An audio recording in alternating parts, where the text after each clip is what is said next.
Bom dia, boa tarde, boa noite a todos e todas. Vamos dar continuidade ao nosso curso de cannabis para uso medicinal na medicina veterinária. Então, nesse módulo, vamos falar sobre interações medicamentosas, o potencial terapêutico, ou seja, as indicações para uso da cannabis, as contraindicações, as vias de administração, dose, efeito colateral e onde comprar. Vamos lá. Então, falando sobre interações, no último módulo podemos ver sobre o efeito entourage ou efeito comitiva. Daí que não lembrar, dá uma voltadinha lá, pega aquela aula, dá uma relida que vale a pena, mas nada mais é do que as interações dos canabinoides com os terpenos, flavonoides e falando também sobre o sistema endocannabinoide expandido. Isso também é o efeito entourage. Falando sobre interações, as interações elas podem acontecer entre os canabinoides, dos canabinoides com os receptores, que é onde acontece aí a ligação dos canabinoides com os receptores, por exemplo, CB1, CB2, os mais conhecidos, dos canabinoides com os terpenos e o que nos interessa dos canabinoides com os medicamentos alopáticos. Então, falando ainda sobre o efeito entourage, o Eitan Russo ele cita essa frase onde ele fala dos terpenos, os terpenoides, que eles podem complementar o efeito medicinal dos canabinoides, fortalecendo e ampliando esses efeitos terapêuticos. Bom, o citocromo P450, mais conhecido como CYP, é o responsável por metabolizar mais de 60 a 80% das drogas que ingerimos ou, enfim, que consumimos. E ele está presente principalmente no fígado, intestino, pulmões e no retículo endoplasmático. Esse site ele é muito interessante, não só para quem tem intenção de prescrever cannabis, mas para todos os veterinários que prescrevem algum tipo de droga.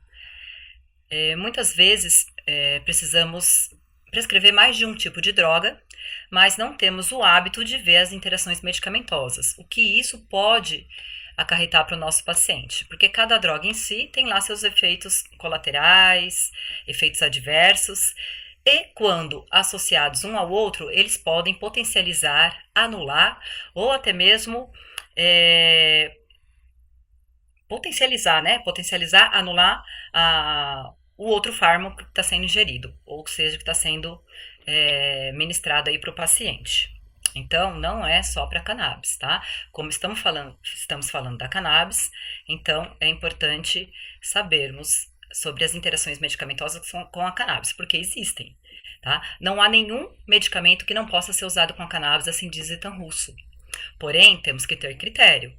Como ele tem propriedades vasodilatadoras, você imagina você usando uma droga vasodilatadora, se isso não vai potencializar. No entanto, nós podemos nos aproveitar dessa interação, porque a interação ela pode ser benéfica também. Como, por exemplo, nos Estados Unidos, existiu e ainda existe um surto de pessoas dependentes de opioides, tá?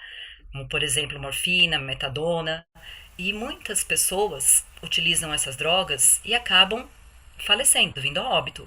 E não são pessoas que começaram a consumir os opioides para se drogarem, enfim, são pessoas que precisavam desses medicamentos. Só que são medicamentos que têm a janela terapêutica muito estreita e qualquer dosagem extra, seja uma overdose desses medicamentos, pode causar a morte desse indivíduo. Então, muitas pessoas morreram nos Estados Unidos por conta de overdose de opioides. No entanto, quando os opioides interagem com a cannabis, conseguimos reduzir 80% da dosagem desse opioide. Com isso, a medicação ela fica mais segura, com menos efeitos colaterais, Então, é uma interação benéfica. Então, temos que levar em consideração. Por isso, é importante saber das interações medicamentosas. Então, nesse site aqui, pode apontar o celular para cá, você já vai entrar direto nesse site aqui. Sempre importante colocar o nome do princípio ativo em inglês, tá? Porque é um site que não é brasileiro, você pode até traduzir, porém, quando você vai digitar, buscar aqui nessa janela, você deve colocar o nome do fármaco em inglês, tá? Então, aqui com a cannabis é possível ver, ó, 389 medicamentos interagem com a cannabis, tá? Onde 26 tem grandes interações, 363 são moderados e menores não tem nenhuma contraindicação. Então, é muito interessante. Tem até o aplicativo, você pode ter ele no celular e fica bem fácil aí de fazer essa consulta. Antes de eu falar das interações com os canabinoides, é importante para que você que está aqui vendo essa aula e não tem interesse em prescrever, mas quer conhecer o sistema endocannabinoide, o que eu acho fundamental para quem é veterinário, é conhecer as interações medicamentosas, a fisiologia do sistema endocannabinoide, farmacologia. Por quê? Você não prescreve cannabis, vamos dar esse exemplo. Porém, você trabalha num hospital onde faz plantão e quem que chega lá? Um paciente que toma cannabis. Você saberia como agir com esse paciente se ele chega lá convulsionando? Que medicamento você pode utilizar? Em que dose você pode usar? E se é um paciente que sofreu um acidente, precisa fazer uma redução de uma fratura? Será que esse anestesista, esse ortopedista, sabe quais as medicações que vão ter interação com a cannabis? Se isso pode prejudicar o paciente? A que ponto? Então, é fundamental que vocês estudem interações medicamentosas. Não é um bicho de sete cabeças, como eu mesma falei lá no começo. Todas as drogas, elas podem ter interações medicamentosas, não só a cannabis. A cannabis é o de menos, mas é muito importante que saiba disso, até mesmo para tirar proveito, como é o caso lá dos opioides. Então, voltando aqui para as interações dos canabinoides entre eles, né? Então, falando aqui do CBD e do THC, que são os dois canabinoides mais utilizados, tanto o CBD quanto o THC, eles podem induzir uma CYP. Lembra? Citocromo P450? As CYPs que mais interagem com a cannabis, mais atuam nos canabinoides, é a CYP 2C9, CYP 2C19 e a CYP 3A4. Existem outras CYPs, isso é papo até para uma outra aula, né? Mas essas 3 CYPs são as 3 CYPs que mais interagem aí com os canabinoides. Então, vamos dar um exemplo aqui. Tanto o THC quanto o CBD, quando ele induzir uma CYP, ou seja, essa enzima, então a enzima é o quê? É aquela que degrada as drogas, certo? Então, por exemplo, se eu com THC e CBD induzir uma CYP, o que vai acontecer? Vai ter mais CYPs, mais enzimas degradando as drogas. Então, o que vai acontecer? Vamos lá aqui para o slide, ó. Induzir uma CYP. Então, vai ter mais enzimas sendo produzidas, né? Então, vou ter mais CYPs. Com isso, com mais CYPs para poder metabolizar aquelas drogas, ou seja, a vida média daquele fármaco, ele vai ser destruído bem mais rápido, né? Ela vai acabar mais rápida, porque tem muita CYP destruindo esses fármacos. No entanto, se a gente segurar essa CYP, inibir essa CYP, impedir que ela metabolize as drogas, o que vai acontecer? O metabolismo do outro, ninguém vai metabolizar, então ela vai ficar ali, ela vai ficar mais tempo circulante. Então, o que vai acontecer? O metabolismo do outro medicamento será mais lento, ele vai ficar ali mais tempo circulante, e às vezes até em nível tóxico. E também vai aumentar a concentração, né? Como eu falei para vocês, vai ficar mais tempo ali circulante no organismo do animal. Então tem que tomar bastante cuidado. Eu vou falar isso sobre as doses, como é que a gente vai fazer para evitar esse tipo de situação. Daí vocês estão ouvindo falar de CYP, CYP para cá, CYP para lá. Se você pegar a bula dos medicamentos, a grande maioria, até mesmo o VetSmart, que é um dos aplicativos que a maioria dos veterinários tem em seus celulares, é possível verificar isso aqui, né? Onde esse medicamento, no caso aqui é o Mevatil é um medicamento que está na farmácia desde 2017, ele é a base de THC e CBD, ou seja, temos maconha sendo vendida na farmácia desde 2017 de forma legal. Porém, acessível somente para as pessoas de alto poder aquisitivo, porque uma única caixa desse Mevatil, essa caixinha aqui com 30 ml, custa R$ 2.800, né?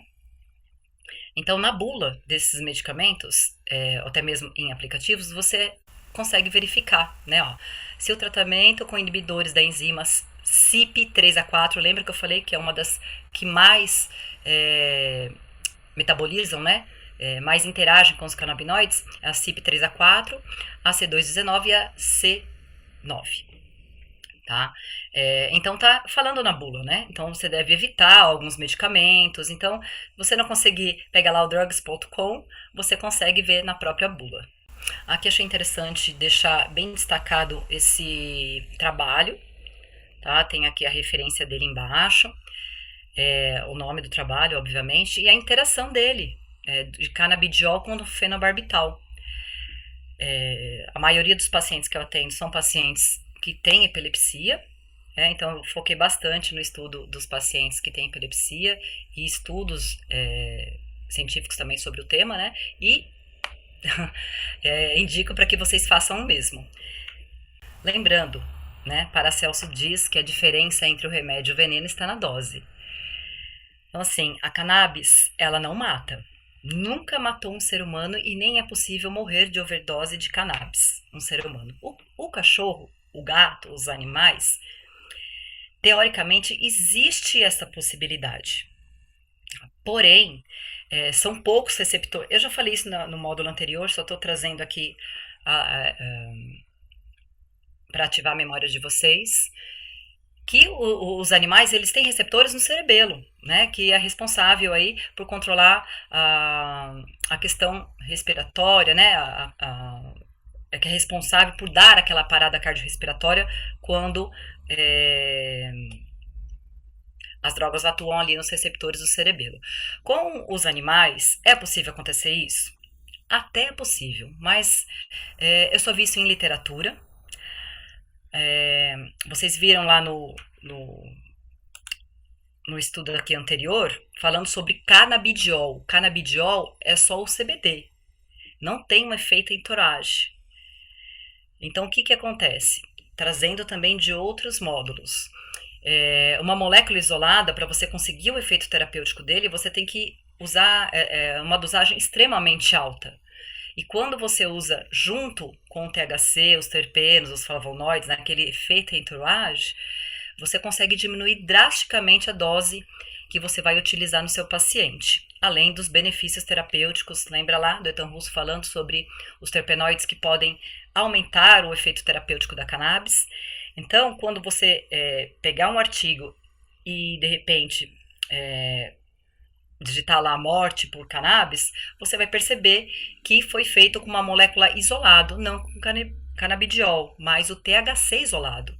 Então, o THC, quem modula os efeitos neurológicos dele, é o canabidiol. Então, tem aquele efeito entourage modulador. E quando nós usamos isolado, aí é que está o perigo, né? Então, os relatos que eu estudei, estudos que eu peguei na internet, foram de mortes com THC isolado, tá? Quero deixar bem claro. Então, podem ficar tranquilos. Aqui eu coloquei a diferença entre o remédio e o veneno está na dose, né? Falamos muito sobre, vou dar um exemplo aqui, bem comum, né? Todo mundo fala aí que a água é fundamental para a vida, é vital e todo mundo tem que beber água, pelo menos aí 1,5 litro, 2 litros por dia, eu concordo, né? É muito saudável mesmo beber água, porém, se você beber 20 litros de água em uma hora, se é que isso é possível, você pode vir a óbito. Então até mesmo a água pode matar. E eu acho muito interessante quando alguns pacientes estão fazendo uso de vários medicamentos, nutracêuticos e terapias complementares, integrativas, e a pessoa fala, eu comecei a usar cannabis, eu não sei, o cachorro parece que tá com... Então, assim, a pessoa vai, por falta de conhecimento, vai falar que é a culpa da cannabis, tá? E provavelmente a culpa não é da cannabis, a culpa são dos outros medicamentos, ou talvez de uma interação com a cannabis, que não souberam fazer a prescrição de forma correta, mas estou aqui para ajudá-los nesta missão. Então, o potencial terapêutico, né? Para que serve a cannabis, né?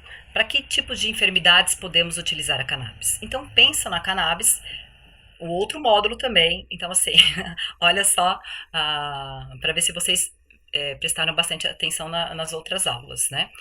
Falando sobre a disposição dos receptores no nosso organismo, no organismo dos animais.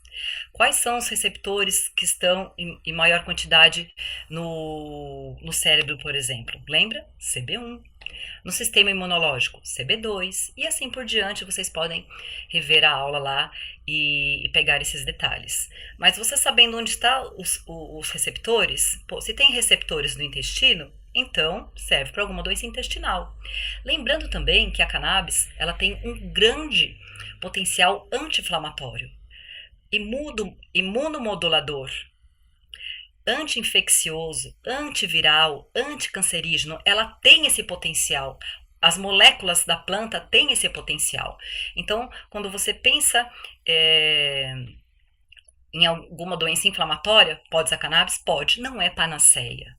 A cannabis ela não vai curar todas as doenças, mas ela pode entrar como uma ferramenta terapêutica, um tratamento coadjuvante, um tratamento complementar às outras terapias, tá? Então, ela pode ser muito útil em distúrbios de comportamento. Deve falar assim, pô, então um cachorro que está agressivo, eu dou lá a cannabis e o cachorro vai ficar calmo. Não é assim. Ela é só mais uma ferramenta terapêutica para tratar um animal, por exemplo, com agressividade. Um animal com agressividade tem que ver o que está acontecendo com esse animal. Será que ele é agressivo pelo manejo que está acontecendo com ele, disputa de território? Será que tem uma fêmea no cio? Ele tem alguma dor? Então, tem que ser feita uma anamnese muito bem feita e, de repente, contratar um profissional capacitado para o comportamento animal. Eu não trato distúrbios de comportamento se não tem um profissional de comportamento animal para estar trabalhando junto, tá? A mesma coisa, sinomose. Você vai usar só cannabis para sinomose? Para sequelas da sinomose? Obviamente que não. A princípio, você vai ter que usar vários medicamentos, dependendo do sintoma que aquele animal está apresentando. Mas a cannabis, para sequela de sinomose, é excelente. Ele é um anti-inflamatório, ele consegue reduzir aquelas espasticidades, controlar a convulsão, tá? Então, ó, síndrome da cauda equina, infecções em geral, inflamações. Ó, olha lá, infecções em geral. Então, não dou mais antibiótico, só dou cannabis. Não é isso que eu estou falando, tá? Inflamações. Então meu animal está inflamado, eu vou dar um opioide para ele.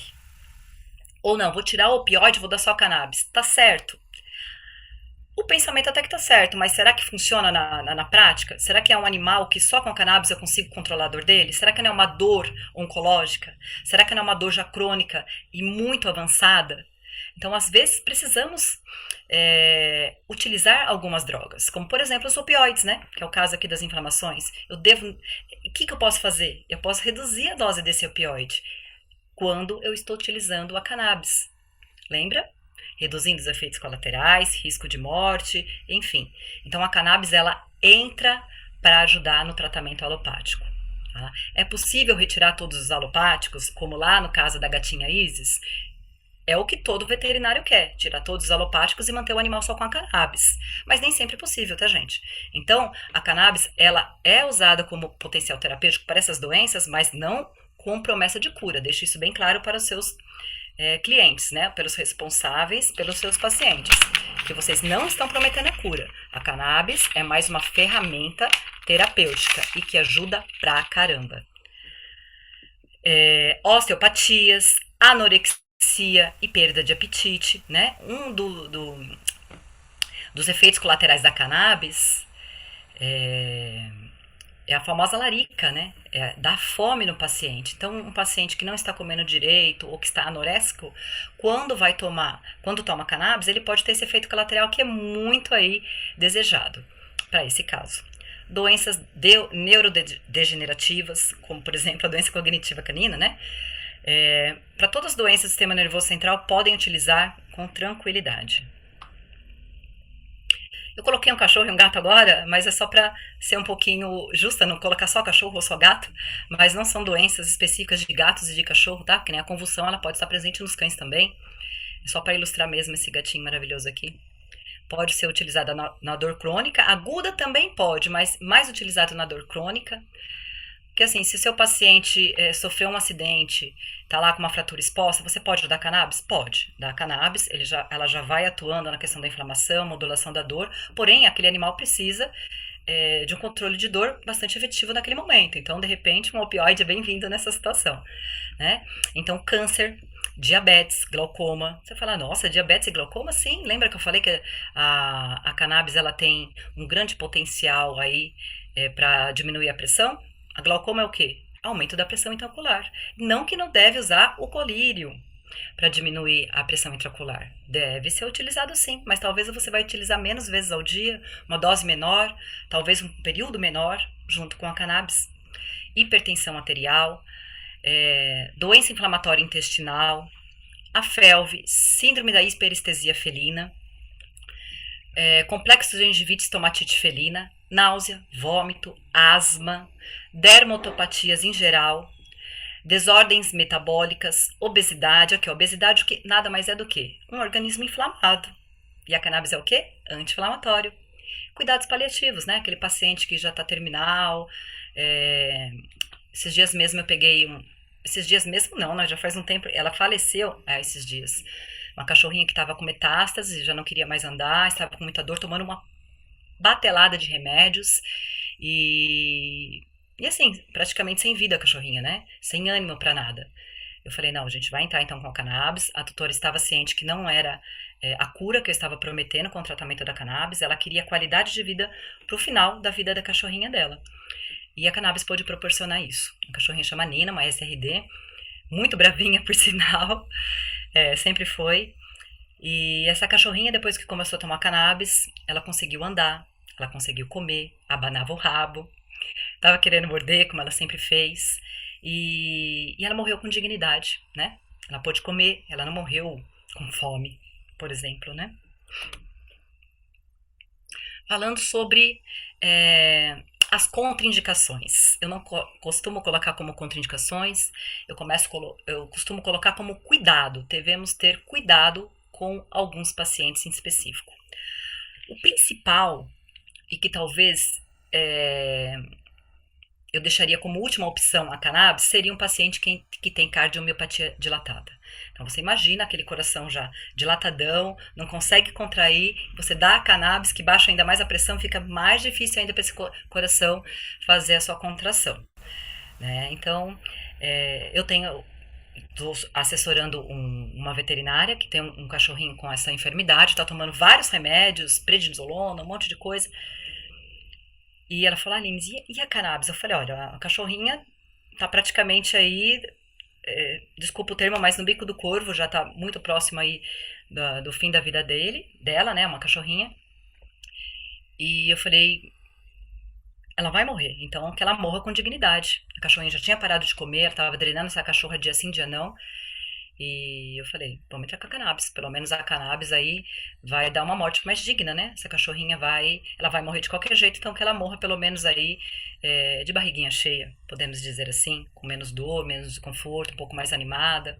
Bom, então eu falo aqui dos idosos, né? Eu sempre gosto de falar que maconha é coisa de velho, porque quando nascemos, nosso sistema endocannabinoide ele está a todo vapor, né? Produzindo vários canabinoides internos, fazendo suas interações, enfim, não precisa de canabinoides. Porém, quando vamos ficando mais velhos, o nosso sistema endocannabinoide ele vai ficando deficiente, em vários sentidos, tanto nas suas enzimas de síntese, degradação, na produção, né, desses canabinoides. Então, é muito válido e muito importante para os idosos, seja eles humanos ou não humanos, utilizarem a cannabis. Vai ajudar bastante esses pacientes. Mas por que ele está aqui, nesse slide aqui, falando sobre cuidado, sobre ter atenção com esse paciente, se é indicado? Por quê? Porque geralmente é um medicamento que chega pra gente tomando vários remédios, né, que são os polifarmácias. Coloquei idosos, porque geralmente são eles que são os polifarmácias, mas temos animais mais jovens que também tomam muitos remédios. Então, também temos que ter cuidado com esse paciente. Gestantes e filhotes, gestantes, porque não há muitos estudos, nem mesmo com os seres humanos, quer dizer, sempre são feitos os estudos antes com os animais, vocês sabem disso, para falar alguma coisa do humano, para sair algum remédio para humano, algum produto de beleza para humano, cosméticos, sempre é testado no animal. Hoje em dia, algumas empresas optam por não serem tão cruéis, mas a grande maioria é assim, tá? Então, não temos muitos estudos com gestantes, então preferimos colocá-los ali na lista de cuidados. Se puder evitar, sim, mas se ela tem que tomar um alopático que vá prejudicar o seu filhote ou a sua condição ali como gestante, e daí você tem que pesar, né? Que nem, por exemplo, filhote. Filhote também tem que ter cuidado. É aquilo que eu falei, o sistema canabinoide deles está a todo vapor. Mas por que eu não vou, por exemplo, medicar uma criança que está tendo 80 convulsões por dia e a cannabis pode conter essas convulsões? Será que seria melhor eu dar Gardenal, Keppra, Brometo? Né? Então, é uma questão de redução de danos. Ver o que vai causar menos dano para esse indivíduo. Mas tem que ter cuidado, tem que usar com cautela. Se eu posso usar um outro medicamento, use outro medicamento nesses pacientes. Tá? Se bem, falando aqui em gestantes, né, lembrando aqui, é necessário canabinoides para que o embrião seja implantado no útero da fêmea. No leite da fêmea, existe canabinoides. Então, a gente tem que tomar cuidado, tá? Porque, assim, a cannabis está ligada à nossa fisiologia, à nossa vida, à nossa morte, à modulação das nossas funções vitais, sim. Mas alguns pacientes devemos ter cuidados, e gestante é mais pelo lado mesmo que não tem muitos estudos. Falando em hiperemese, tem alguns pacientes que têm a síndrome da hiperemese, que são sensíveis, são esses pacientes aqui hipersensíveis aos fitocannabinoides, mas que têm como sintoma a hiperemese. Né? Então, uma única gota pode desencadear vômitos e você não consegue controlar. Então, para esse paciente é contraindicado a cannabis, ou usar com muito cuidado, com muita cautela, talvez não para controlar o vômito, mas de repente uma dor oncológica, alguma outra coisa que seja imprescindível estar usando a cannabis, e daí usam outra coisa para tentar controlar esse vômito, né? Mas se puder evitar cannabis, nesses pacientes é melhor. Pacientes hipotensos, devo utilizar a cannabis? Deve, mas toma cuidado por quê? Porque eles tomam remédios para controlar a pressão. Então já está tomando o hipotensor. Eu entro com a cannabis também, que é o hipotensor, essa pressão pode cair demais. Então, o paciente que toma remédios para controlar a pressão, está sendo monitorado até que ocorra o ajuste da dose. Os polifarmácias falei, doenças hepáticas, por que será? Por que será? Falei no começo aqui da aula, né? Porque lá no fígado existe o citocromo P450, que é o responsável pela metabolização da maioria dos fármacos, inclusive da cannabis. Então, se ele está ali já com uma doença hepática e você coloca mais um fármaco para ser metabolizado, tem que tomar cuidado. Talvez, se é um paciente que precisa tomar a cannabis, um paciente que tem algum problema hepático, podemos utilizar? Podemos, não é contraindicado, temos que ter cuidado. De repente, mudar a via de administração pode ser uma alternativa. Aí, vias de administração. Fala, nossa, mas o que tem a ver? Tem tudo a ver, gente. A via de administração, ela muda o tempo de absorção, a via metabólica desse fármaco, quanto tempo esse fármaco vai ficar no organismo desse animal, se é útil para aquela enfermidade. Então, por exemplo, eu tenho aqui o uso tópico. Será que um paciente que está tendo convulsão, eu posso pingar um óleo na pele dele e ele vai parar de ter convulsão? Né? Se estivéssemos, talvez, em um país que pudéssemos utilizar outras formas farmacêuticas, talvez sim, mas para a nossa realidade não. Tá? Então é importante sabermos qual a via de administração mais adequada para aquele paciente. E eu vou explicar para vocês cada uma delas. Então falando da via inalada. Olha o citocromo aqui que eu falei para vocês. Esse aqui é o citocromo P1, que ele está lá nos pulmões, certo? Quando é por via inalada, Os canabinoides, eles caem direto na corrente sanguínea e vão direto para o cérebro. Ah lá, não passa pelo fígado na primeira passagem, né? Então você poupa esse fígado. Porém, como é que vamos fazer uma inalação num cachorro bravo, por exemplo, numa ave? Existem alguns métodos para fazer, existe um produto específico para fazer inalação, tá? Mas é uma via alternativa e uma via muito rápida para conseguir atingir o potencial terapêutico.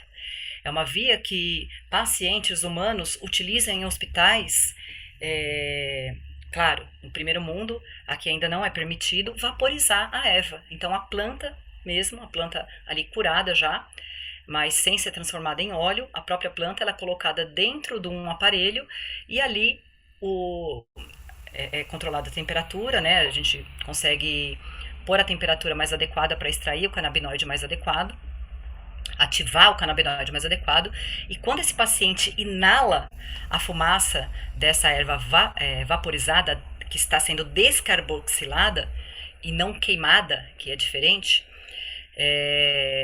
a dor, ela para, ou os tremores, dependendo para que esse paciente está utilizando, por exemplo, paciente com Parkinson, minutos, às vezes segundos, ocorre, né, o potencial terapêutico aí da cannabis. Só que também passa muito rápido. Do mesmo jeito que ela atinge o pico dela rápido, ela acaba rápido também, né? Então, talvez um manejo legal aí para manter um paciente que está fazendo uso para controle de dor, por exemplo, num primeiro momento, numa dor muito aguda, ele utilizar a forma inalada, em seguida pingar o óleo, porque a hora que estiver saindo o efeito do inalado, por via oral ou oromucosa, vai estar acontecendo, né? Então esse paciente vai ficar bem amparado aí no controle da dor por um longo período. Bom, a via que eu mais gosto, uma das coisas que eu sempre falo pelos responsáveis pelos meus pacientes, é essa via de administração. É o que eu mais gosto, mediante os produtos que nós temos disponíveis aqui no Brasil. Eu falo, olha, eu sempre vou falar para vocês o que é ideal, tá? Daí você pode falar para mim, o ideal para mim não dá. Eu já atendi um pastor alemão que tinha um tumor na boca, dentro da boca. Então ele não deixava mexer na boca dele, muito menos pingar óleo debaixo de língua, da língua dele, né? Ou um animal selvagem, uma ave, não dá pra você ficar pegando, dependendo se a ave é domesticada ou não, ficar pegando aquela ave, pingando, sei lá quantas vezes por dia o óleo na boca dela. Levanta a língua aí pra pagar e pingar. Não dá, né? Então eu falo que é o ideal. Daí cada um vai ter que, de acordo com a realidade do tutor, do paciente, do que se espera da cannabis, bom, enfim, você vai escolher a via de administração. Eu prefiro a via sublingual, tá? Ou oromucosa. Então, o que eu falo? Olha, agita o frasco, cuidado para não encostar o conta-gotas na boca do animal, preferencialmente coloque no dedo e cega na gengiva, se não é possível pingar debaixo da língua, ou pinga numa colherzinha e com a colherzinha você tenta colocar debaixo da língua. E nos próximos 20 minutos, não deixe que esse animal beba ou coma. Por quê? O medicamento vai ficar ali, naquela mucosa oral, sendo absorvido. Certo? E também é uma via que não passa pelo fígado, ela também está na corrente sanguínea, então você consegue poupar bastante o fígado e consegue também aproveitar melhor esses canabinoides por eles não serem degradados aí pelo fígado, passar pelo estômago, intestino, fígado, enfim, né? Então você consegue um melhor potencial terapêutico também por esta via.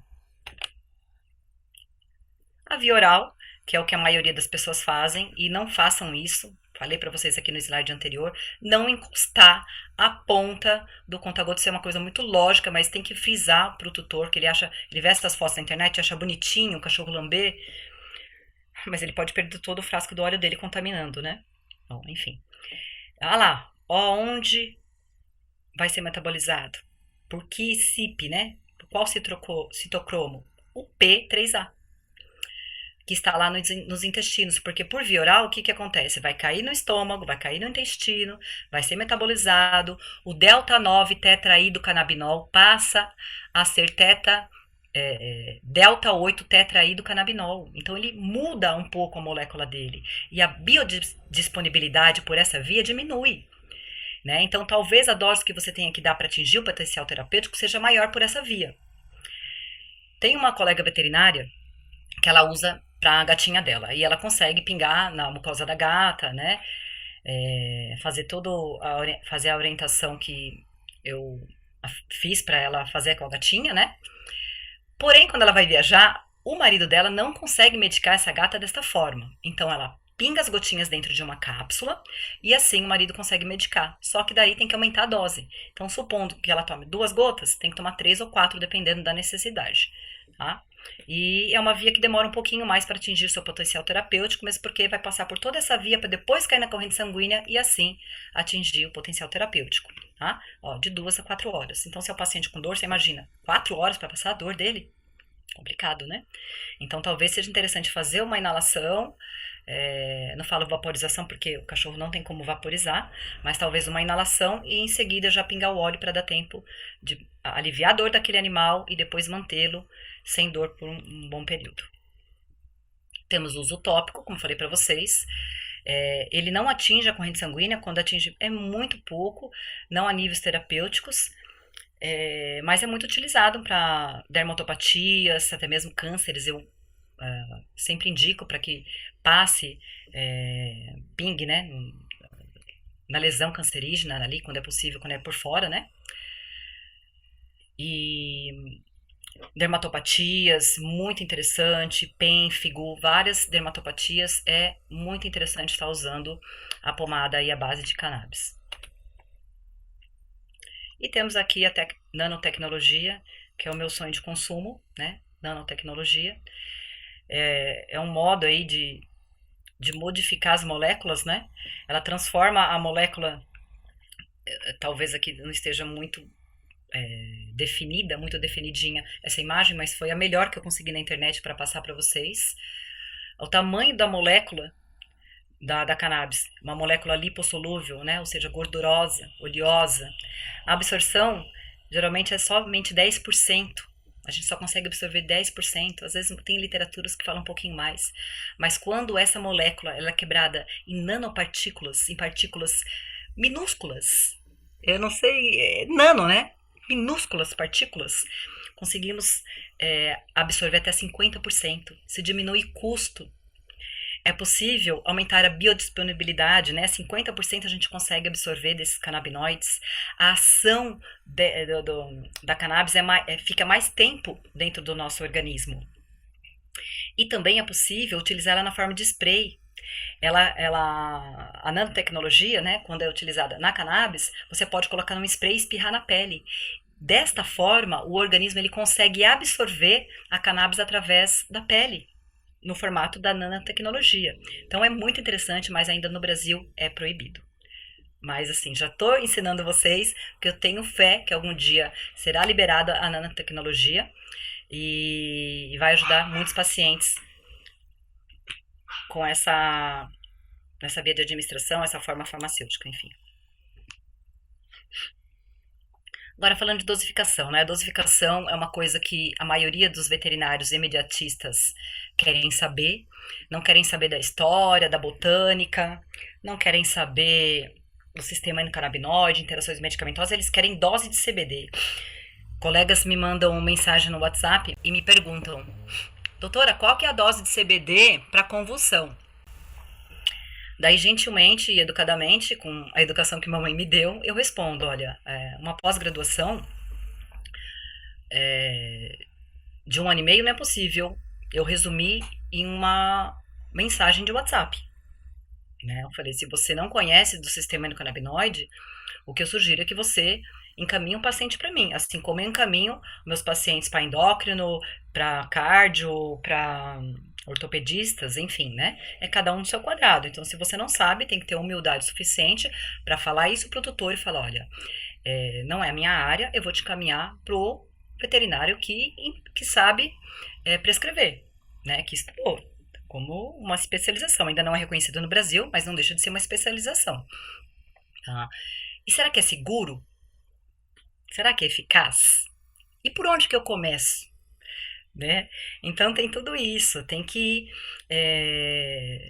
não é simplesmente abrir um frasco de óleo e sair pingando aleatoriamente na boca do animal. Olha todas essas coisas que nós já aprendemos, não é? Acabei de falar sobre as vias de administração. Então não é simplesmente dose. Tem muita coisa envolvida. E vocês vão sair daqui já muitos passos à frente de vários colegas que não sabem sequer que o paciente deles e eles mesmos têm um sistema endocannabinoide. Tá? Então vocês já estão à frente de muitos colegas, e não por ego, mas por melhorar a qualidade do atendimento de vocês e melhorar, consequentemente, aí, a qualidade e o tempo de vida dos seus pacientes. Então, esse plano de dosagem individual, isso aí a gente costuma fazer normalmente, né? Só que nós fazemos de uma forma tão automática que não paramos para analisar. Não traçamos um plano de dosagem individual para gardenal, para anti-inflamatório, mas a gente pensa nisso, né? Então, por exemplo, escolher o canabinoide adequado com base na condição. Então, o meu paciente ele tem uma dor, mas essa dor é osteoarticular ou uma dor abdominal? Qual o melhor anti-inflamatório? Qual o melhor analgésico? Daí eu tenho que escolher a formulação do produto adequado. Será que eu uso um medicamento que já tem duas drogas junto? Por exemplo, azitromicina e meloxicam? Será que é melhor eu utilizar um spray, uma pomada? É injetável? É via oral? Eu tenho que saber o que eu vou utilizar nesse paciente, não é? Não é só com a cannabis. E o ponto de partida? Algumas medicações, a sua grande maioria, não tem uma dose fixa. Então tem lá, tramadol de 1 a 2 miligramas por quilo. Qual que você vai utilizar? Né? Então temos que saber qual é o ponto de partida e eu vou explicar para vocês cada ponto desses. Vamos lá? Então, muitas coisas aqui vocês já aprenderam nessa última aula. E vocês poderiam até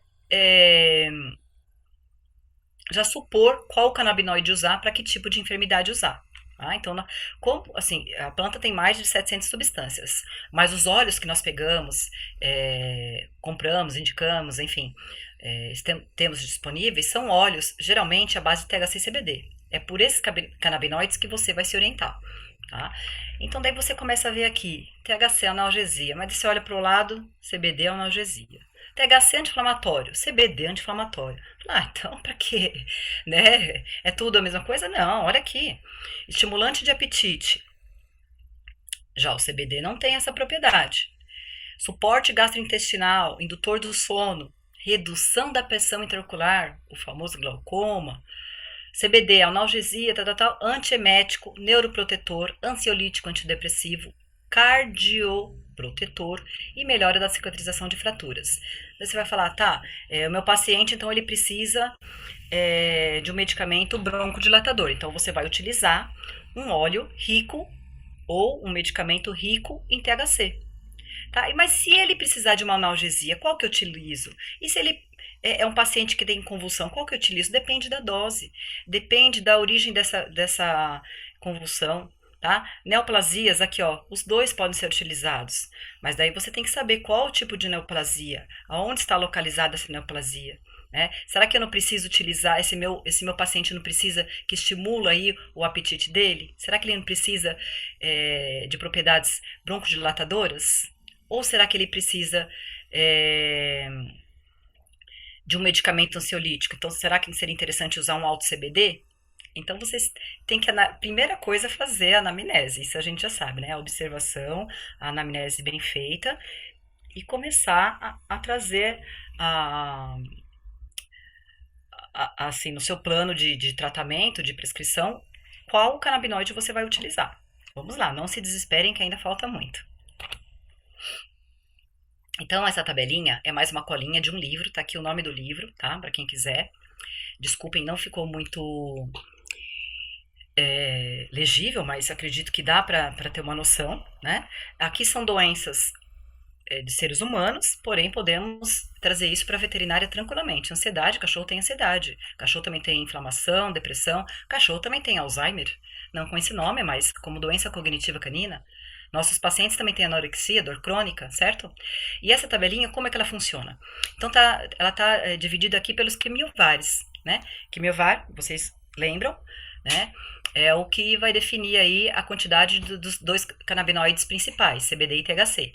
Então, o quimiovar 1, ele é alto em THC. Quimiovar 2, ele é balanceado. Quimiovar 3 é alto CBD. Existem outros quimiovares, mas vamos falar somente do CBD e THC. Tá? Então, um óleo altíssimo aqui, olha aqui, altíssimo em THC. 20 para 1, 10 para 1, 5 para 1, mais ou menos, né? Então vai diminuindo a quantidade de THC. Aqueles óleos mais balanceados, que geralmente são 1 para 1, ou aqui ele fala de 4 para 1, 1 para 4. E no CBD é a mesma coisa. Então, de acordo com as doenças, você consegue aí definir o canabinoide principal que você vai utilizar e a concentração dele. No Brasil, temos que nos adaptar às nossas realidades. Tá? O que temos disponíveis nas associações, 99% delas, nos vendem os óleos. Nos vendem não, né? Tem disponível os óleos, eu falo nós porque também sou tutora,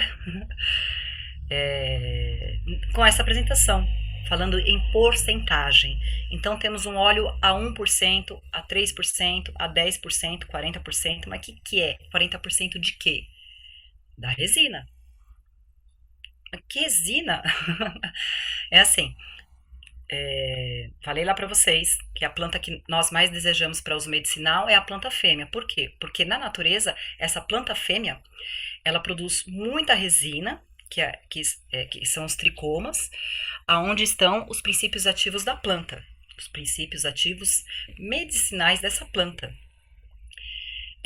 Existem várias formas de extração. A maioria das associações, elas fazem a extração usando o álcool.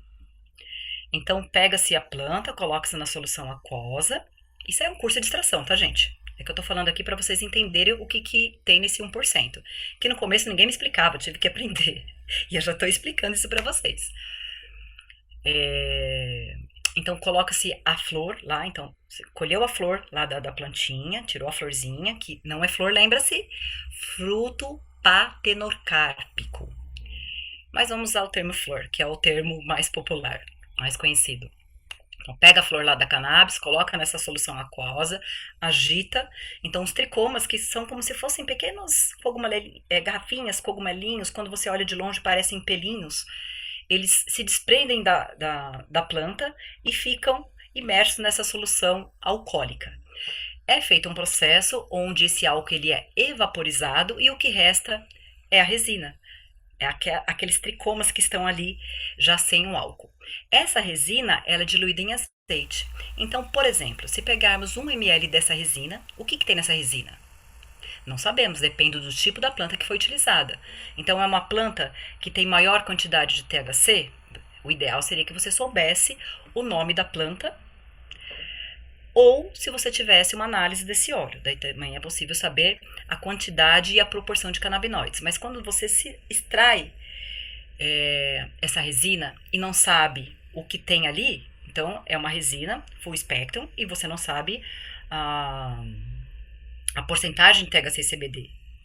Então isso pode acontecer, tá? Então supondo que você pega 1 ml dessa resina, 1 ml, e dilui em 9 de azeite, que geralmente é um dos veículos mais utilizados para fazer essa diluição, temos um óleo a 10%. Então é assim que é feita a diluição. Então vai falar 10% de quê? 10% da resina, do óleo total, da planta, de todos os componentes que aquele strain, aquele tipo de planta, aquela genética de planta fornece. Porém, o que deve ser feito? Uma análise. Eu vou explicar um pouquinho mais para frente sobre isso, mas é só para que vocês entendam. É 5% THC?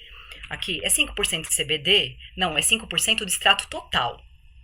É 5%, por exemplo, aqui, do extrato total. É 3% do extrato total, não é 3% THC, não é 3% CBD. É 3% de tudo que você tirou daquela planta. Mas o que tem naquela planta? Então, ou você sabe a genética dela, ou você faz uma análise, tá? Então, para dar um norte aí para vocês, não é regra, nada é regra na cannabis, são apenas para nortear a pessoa no seu protocolo.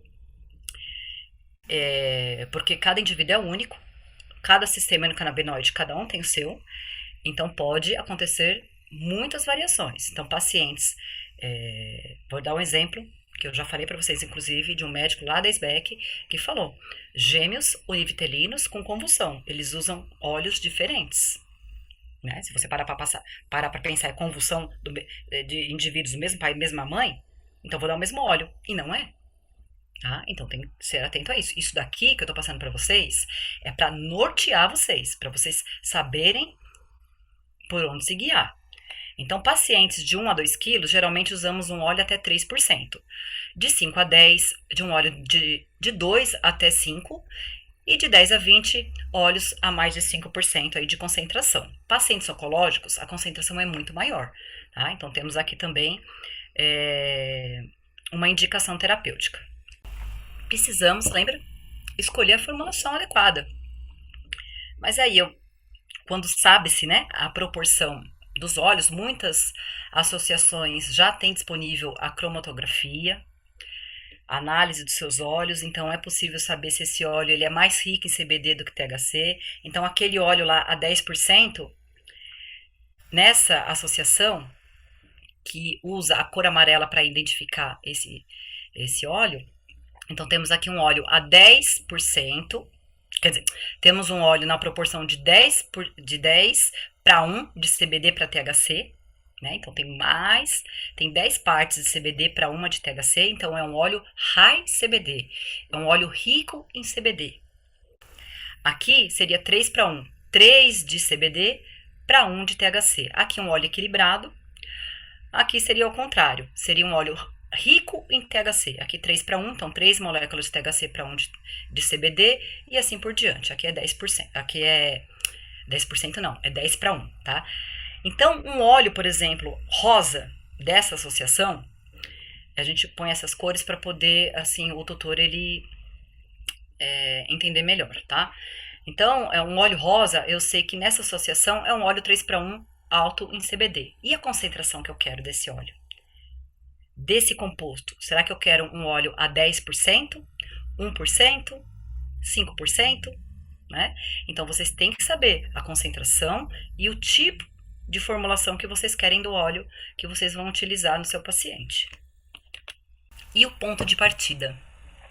O ponto de partida está baseado bastante aí na tolerância. Então, temos que tomar muito cuidado em relação a isso. Tá?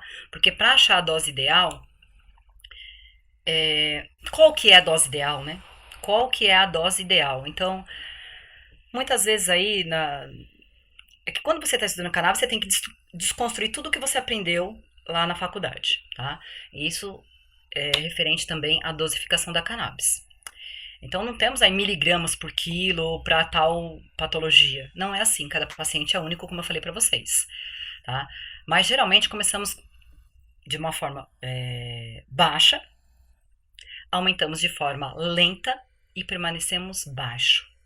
A melhor dose é a menor possível, que consegue atingir seus efeitos terapêuticos, porém com menor efeitos colaterais possíveis. Essa é a dose ideal para o nosso paciente. E como é que você vai chegar nessa dose ideal? Você tem que começar com a menor dose possível. Claro, depende da condição daquele paciente. Lembra lá no começo, você tem que saber se o seu paciente tem câncer, se ele tem dor, o que você vai querer para o seu paciente, do que você precisa da cannabis para o seu paciente. É um paciente que tem câncer? Então, você acha que eu vou começar com microdose e vou subir uma vez por semana? O paciente já morreu, sem achar a dose dele. É bom senso. Mas sempre, até mesmo no paciente oncológico, procurar começar na menor dose possível. Por quê? Para evitar efeitos colaterais, efeitos indesejáveis. Você quer seu paciente com falta de equilíbrio? Quer seu paciente prostrado, sem qualidade de vida? Acredito que não. Talvez ele até sinta um pouco disso, porque um paciente que está terminal, um paciente que tem urgência de achar a dose, você tem que subir de uma forma um pouco mais rápida. Mas geralmente eu começo com microdoses, vou modulando a cada 5 dias, isso é o geral, gente, não é regra. É a minha experiência clínica que estou passando para vocês. A cada 5 dias eu modulo essa dose. E geralmente eu modulo como? Subindo uma dose por período. Então, começo com uma dose à noite. Qual é a dose? Depende do quilo do animal, do peso do animal. Depende da patologia do animal. É câncer? É dor? É convulsão? É agressividade? Lembra da colinha do livro? Vamos lá, dá uma olhadinha lá. Então eu começo com a menor dose possível, uma gotinha à noite, depois da janta, meia hora depois da janta.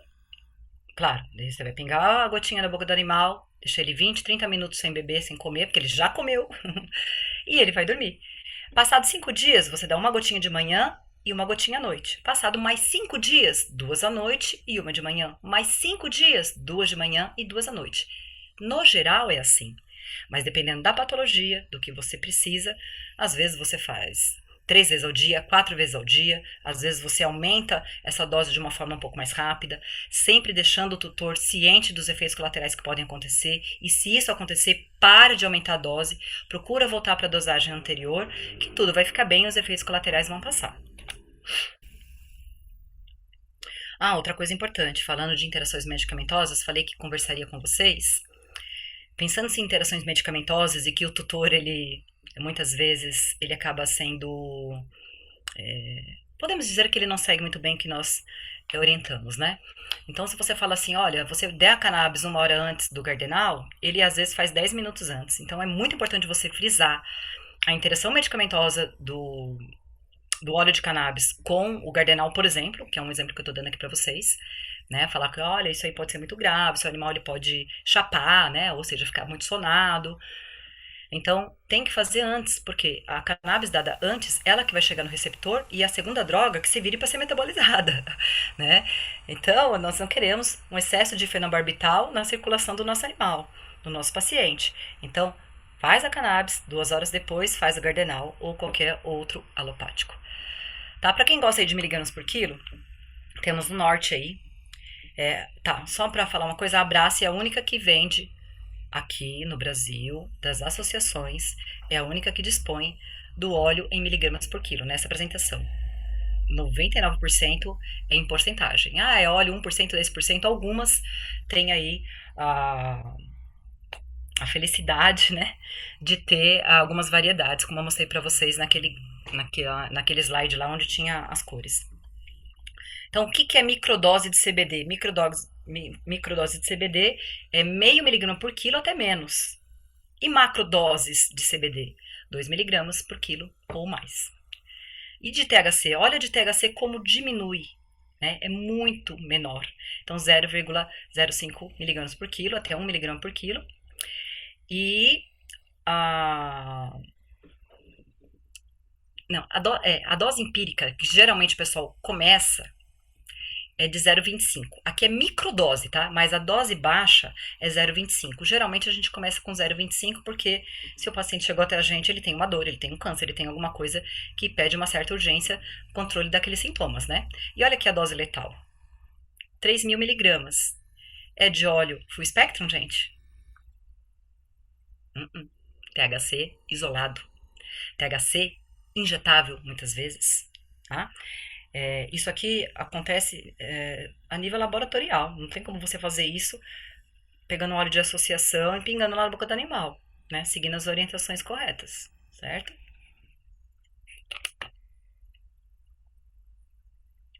Olha esse estudo.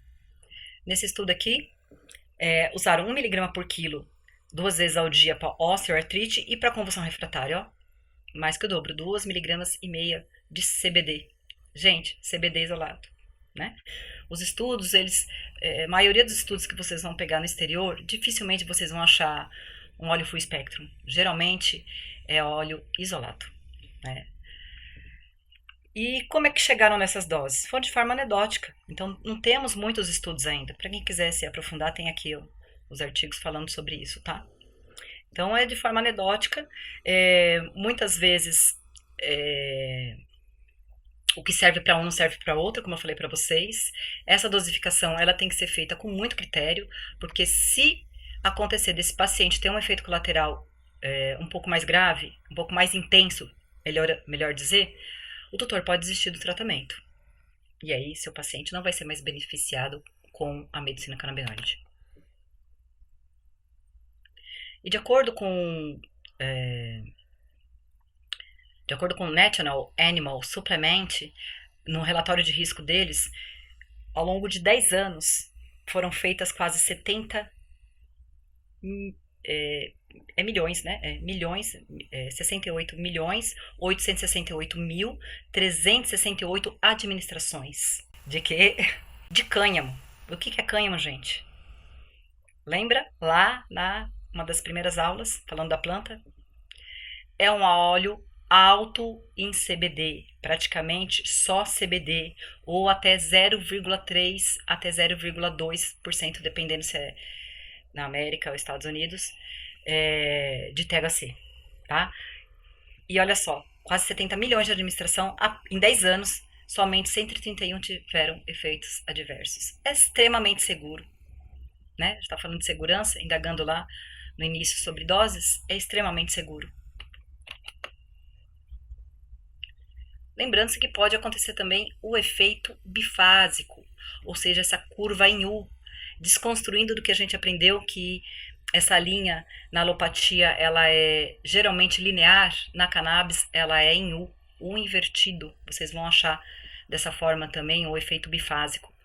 Então, um canabinoide que de repente em dose bem baixa, né, teve um estudo que foi feito para pacientes com dores oncológicas e foi utilizado 21 miligramas do óleo CBD e THC, que é o Mevatil, aquele que eu mostrei para vocês a foto, para o controle de dor nesses pacientes com câncer. Então, com 21 miligramas para esse paciente, controlou bastante a dor. Quando subiram para 52, eles passaram a não controlar tanta dor. E quando chegou numa dose de, agora não vou lembrar se é 80 e poucos, mais de 80 miligramas, é uma dose tão alta que não controlou mais a dor e teve o mesmo efeito que o efeito placebo. Então não adianta você querer ficar aumentando muito a cannabis, que você pode ter um efeito contrário. Então o THC em baixa dose, ele é ansiolítico.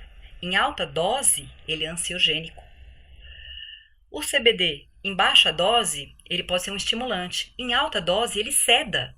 Então não é, gente, simplesmente sair pingando óleo na boca do paciente à torta e direita. Tem que saber o que está fazendo, né? Esse curso aqui é para mostrar para vocês o potencial terapêutico da cannabis e como é que é esse mundo da cannabis, desde lá da história, a botânica, o sistema endocannabinoide, as doses. Então vocês vão sair daqui com um olhar mais aberto, sabendo para onde correr, o que fazer, o que estudar, tá? Estou introduzindo vocês nesse mundo da medicina canábica. Então, para que vocês saibam, quando um colega vier te perguntar dose de CBD para convulsão, respirem. Respirem e peçam para eles te caminharem. E quais são os efeitos colaterais que os pacientes podem ter? É importante saber. Tá? Porque daí, de repente, você está subindo dose e o tutor fala, olha, meu cachorro aqui está com uma cabecinha assim, parece que tá beiro. Isso é aqueles cachorrinhos de boleia de caminhão, né? Aqueles bichinhos que fica com a cabecinha assim. Você tem que falar, olha, então, a próxima dose, em vez de você dar 3 gotas, você mantém as 2 gotas. Aquela é a dose ideal para aquele paciente, certo? Pelo menos por um período. Porque se é uma doença degenerativa, então aquela doença ela vai ter uma evolução, consequentemente a dor vai aumentar. Então, consequentemente também a dosagem da cannabis também aumenta, tá? Tem que deixar isso bem claro. Então, quais são os efeitos colaterais que podem ser vistos? Incoordenação motora, hiperemia conjuntival, aquele famoso olho vermelho, né, de quem fuma maconha, tá na cara, o olho fica vermelho. Isso pode acontecer com os nossos pacientes também. Você vê que ele tá ficando com o olhinho vermelho é porque você passou da dose. Xerostomia, então aquela boca seca, né, parece que não produz saliva. Isso causa sede, aumento de apetite, há lá um efeito colateral desejável, letargia, ataxia, sensibilidade auditiva e luminosa. Então, quando chegar um paciente para vocês aí que trabalham no plantão, numa emergência, até mesmo na clínica, falar, esse aqui é o paciente da doutora Aline, eu deixei cair o frasquinho no chão e a doutora Aline tá viajando, ele lambeu todo o óleo e agora tá... a gente coloca ele na luz, ele tá assim receoso, o olho dele parece que tá dilatado, meio vermelho, tá encoordenado. E aí, o que vocês vão fazer? O que pode aplicar nesse cachorro, né? Então é importante saber o que pode acontecer. Gente, isso não é só com a cannabis. Isso é com qualquer medicação. Você dá uma medicação, prescreve uma medicação para um paciente seu e ele apresenta um efeito colateral, você tem que saber se aquele efeito colateral é daquele medicamento. Se você tem que suspender aquele medicamento. Você vai ter que trocar por uma outra base farmacológica. Não é só com cannabis, gente. Isso aqui é coisa que a gente tem que. Isso aí tem que estar na nossa veia. Quem é veterinário tem que saber estudar efeito colateral, interação medicamentosa, é obrigação nossa. E com a cannabis não é diferente. Ela é uma droga, né? Um princípio ativo. Ela tem seu potencial farmacêutico, medicamentoso. Então temos que saber os efeitos colaterais, sim. Então pode acontecer. Então, aqui eu falei da sensibilidade auditiva e luminosa, porque quando o paciente ele chega nesse estado, pupila dilatada, você vai colocar ele numa luz com uma sala com aquela luz branca, aquilo vai deixar o cachorro perturbado, né? Então você tem que deixar esse animalzinho no ambiente com a luz um pouco mais baixa, sem muita estímulo sonoro, verificar os padrões vitais dele. Então, isso aqui é uma outra aula também, mas vocês têm que saber essas coisas, né? Os efeitos colaterais do seu paciente. Deambulação de cabeça, incontinência urinária, salivação, vômito. Também pode acontecer vômito. Lembra da curva em U? Ela pode controlar o vômito, mas também pode provocar o vômito. Midríase, diarreia, o veículo utilizado para diluir a cannabis, né? A resina da cannabis, geralmente é um veículo oleoso. Azeite, extra virgem, óleo mineral, MCT, óleo de coco, né? Então, geralmente são óleos, até mesmo semente de cânhamo, que seria o ideal pra gente, porque tem muitas propriedades nutricionais também nesse óleo, mas no Brasil não é permitido, mas saibam que existe, tá?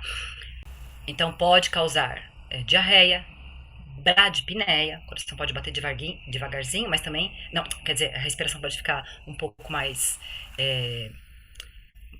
devagar, menos, né? Menos respiratórios por minuto, hipotensão, hipotermia e hipertermia. Então, depende do canabinoide, depende da concentração que esse paciente tomou, a via de administração, ele vai ter efeitos diferentes. Taquicardia, nistagmo, vocês sabem que é nistagmo, né? Quando o olho ele fica de um lado para o outro, na horizontal.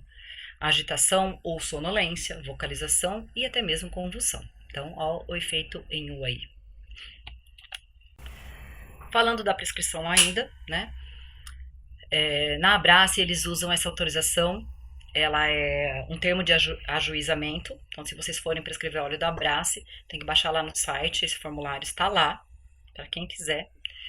E tem que mandar isso junto com a prescrição, tá? Se vocês não mandarem, eles não vendem o óleo para o tutor. Esse é o meu termo de consentimento. Atualmente eu não prescrevo Abrace, já prescrevi muito Abrace, estou prescrevendo de outra associação.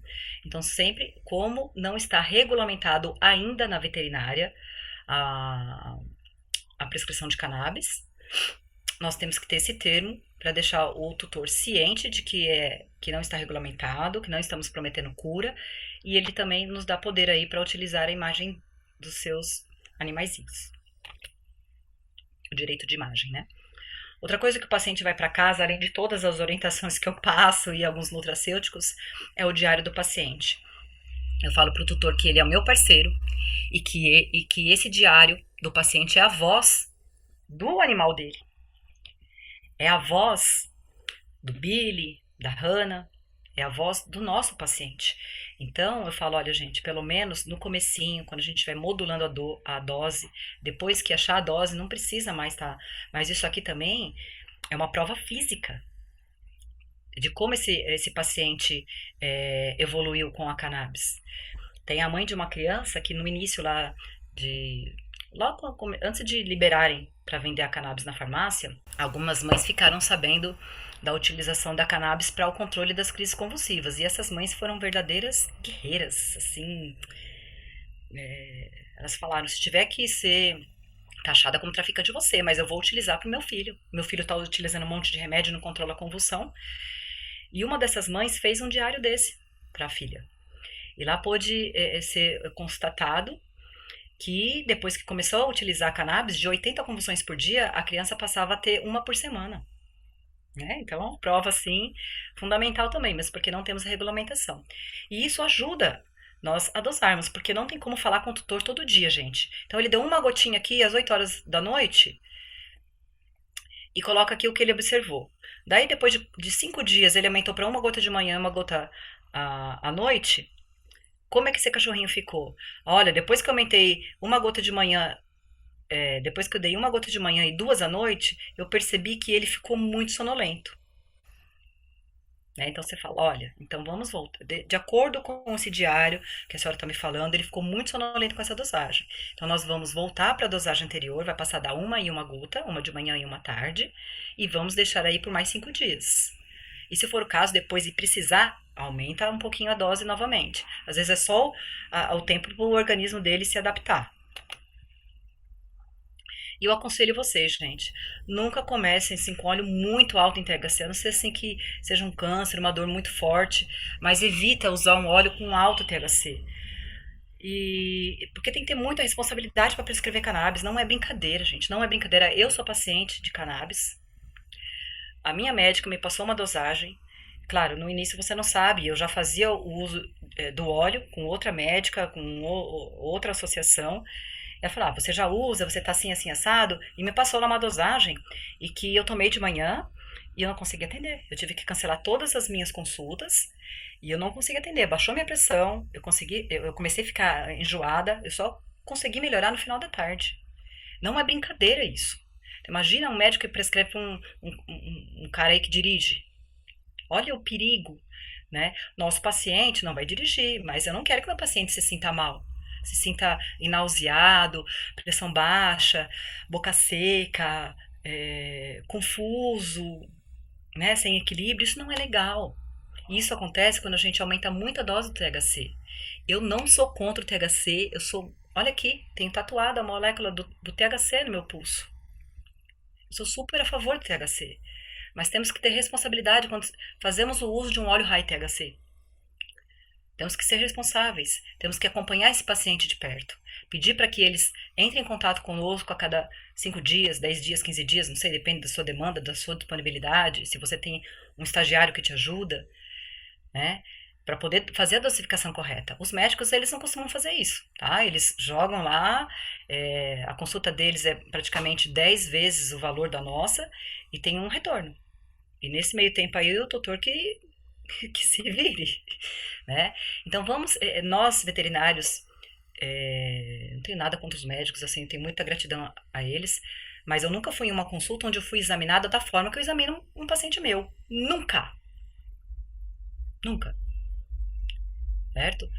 Então, assim, nós veterinários somos muito cautelosos, amorosos e competentes no nosso exame clínico, na nossa anamnese, né? E também seremos na dosificação da cannabis. Tá? Aqui, eu acabei saindo um pouquinho do tema, mas muito importante falar isso, né, da nossa responsabilidade aí ao prescrever a cannabis. Aqui é um certificado, é uma análise que foi feita no óleo de uma associação, da associação que eu utilizo. É muito importante porque através dessa análise eu consigo saber quais os canabinoides, a concentração dos canabinoides principais. Mas não é só isso, né? Nós queremos saber muito mais do que isso. Muitas vezes, quando eu comecei a trabalhar com cannabis, eu não sabia o que tinha naquele extrato. Era um extrato a 10% e se vira. Não sei se é high THC, high CBD. Então você vai percebendo ali, ai meu Deus do céu, uma gotinha por semana. Porque você não sabe se é high THC, se é high CBD. Enfim, quando você já sabe, pelo menos a proporção dos canabinoides, aqui você tem que dar graças a Deus, né? É o que tem para hoje. Aqui, eu trago para vocês uma análise que é feita nos Estados Unidos, é uma exigência deles e que deveríamos exigir isso também dos nossos óleos, tá? Essa análise um pouco mais detalhada, porque a gente pode tá com a maior das boas intenções tentando ajudar um paciente, mas nesse óleo tem metal pesado, nesse óleo tem fungo, tem alguma bactéria, alguma micotoxina, resíduo de solvente, imagina um álcool. Vou tratar uma calopsita com um óleo que tem resquícios de álcool. É complicado. Infelizmente, no Brasil não temos essa regulamentação e quando ela acontecer, creio que vai acontecer, e assim, ela tem que acontecer. Temos que lutar por isso, tá? Não podemos ficar sentados em nossas cadeiras confortáveis. Temos que exigir isso. É nosso dever, está no nosso código de ética. Falar lá, falei para vocês isso, tá lá no nosso código de ética. Devemos informar a nossa classe, né? Que seria o CRMV, as falhas que estão acontecendo. O nosso CRMV permite que permite que a gente mate um animal, que façamos a eutanásia desse animal, mas não permite que utilizamos a cannabis. A cannabis não mata, a cannabis vai trazer qualidade de vida, vai viver mais tempo, vai viver melhor, e não permite. Como é isso? Não entra na minha cabeça. Permite usar um opioide, permite usar um antidepressivo, um ansiolítico, e não permite cannabis. Nós temos que lutar por isso. E temos que lutar também depois, eu tenho fé em Deus que vai ser regulamentado, vai ter que ser regulamentado, não dá para ficar como estamos no limbo. Devemos exigir isso aqui, o controle de qualidade dos óleos. Você vai falar, pô, mas a associação começou ali, aquela mãezinha, tal, são poucos. Sim, mas o Brasil vai ter que ter um lugar onde manda analisar esses óleos, ou então ele que coloque na farmácia, ou na farmácia viva lá do SUS, um medicamento acessível a todos os seres humanos, a todo brasileiro. Não é porque ele é pobre, não é porque é um cachorro de uma pessoa que não tem condições financeiras, que ele não pode ser tratado igual o outro que tem. Uma criancinha que está lá convulsionando pode usar cannabis, e a outra que está lá com uma condição financeira desfavorável, não tem condição nem para comer, quem dirá comprar um óleo de R$ 2.800. Nós temos que lutar por isso, gente. Temos que lutar pelos nossos direitos. Tá? Direito de prescrever e prescrever um óleo seguro para os nossos pacientes. Voltando aqui para a aula, então, nesse teste de qualidade que é feito nos Estados Unidos, então aqui vai ter o QR Code do óleo, vai ter o número do lote desse óleo, número do lote. Aqui tem todos o perfil, os canabinoides que são expressos nesse óleo, tá? E a quantidade que eles têm. Então, olha, tá vendo? Esse daqui, ele tem bastante CBD e CBGA. CBGA, peraí, deixa eu... CBDA, tá vendo? Forma ácida do CBD. E outros canabinoides também. Então, isso é importante. O que mais temos que ver nessa análise? Se tem metais pesados, se tem essa análise microbiológica de bactérias patogênicas e de micotoxinas. Devemos saber se tem pesticidas.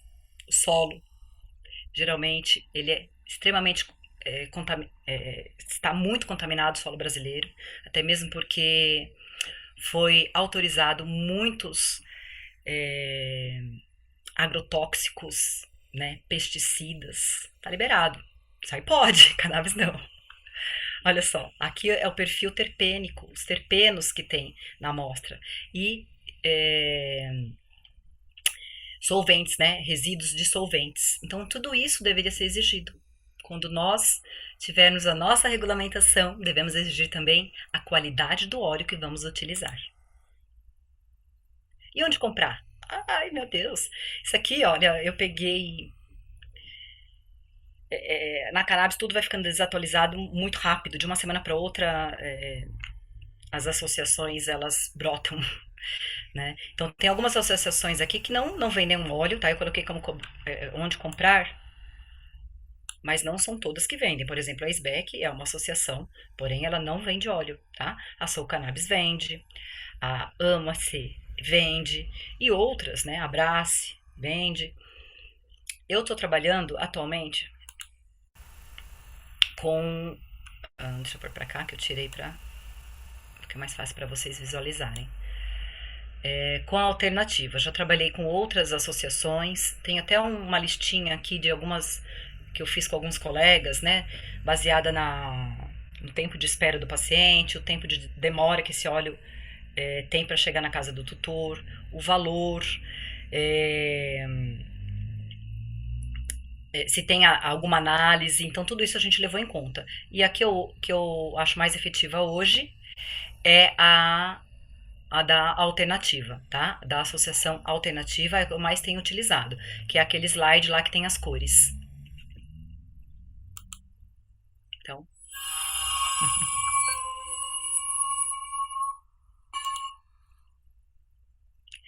me despeço de vocês por enquanto, porque teremos a nossa live para tirar as dúvidas. Vejam e revejam, anotem suas dúvidas e vamos tirar as dúvidas em relação ao que foi dado no curso, ok? Obrigada a todos, até breve.